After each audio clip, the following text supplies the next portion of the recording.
በውኑ ጥበብ አትጮህም?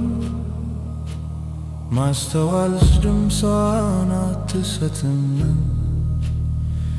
በኮረብታ ላይ በመንገድ አጠገብ በጎዳና መካከል ትቆማለች። በበዋ አጠገብ በከተማይቱም መግቢያዩ በደጁ መግቢያ ትጮኻለች። እናንተ ሰዎች እናንተን እጠራለሁ፣ ወደ ሰዎች ልጆች ነው። እናንተ አላዋቂዎች ብልሃትን አስጠሉ፣ እናንተም ሰነፎች ጥበብን በልባችሁ ያዙ።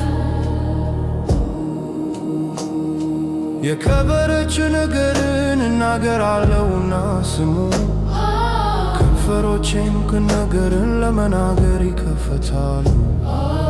አፌ እውነትን ይናገራልና ከንፈሮቼም ክፋትን ይተያፋሉ። የአፌ ቃላት ሁሉ ጽድቅ ናቸው፣ ተማማ ዘወርዋራም አይደሉ።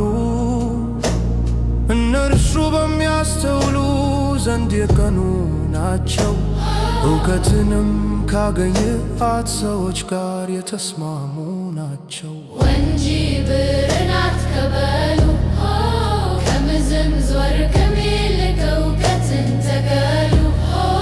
ጥበብ ከቀይ ዕንቁ ትበልጣለችና የከበረ ነገር ሁሉ አይተካከላትም። እኔ ጥበብ በብልሃት ተቀምጫለሁ፣ እውቀትም ጥንቃቄንም አግኝቻለሁ።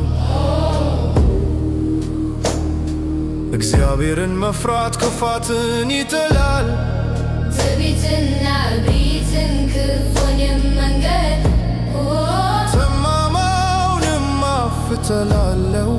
ምክርና መልካም ጥበብ የኔ ነው፣ ማስተዋል እኔ ነኝ።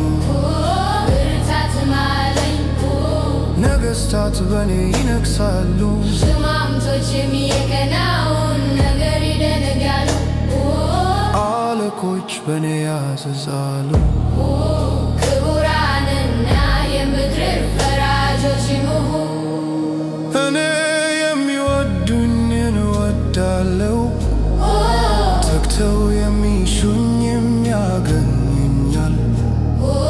ብልጥግናና ክብር በእኔ ዘንድ ነው፣ ብዙ ሀብትና ጽድቅም።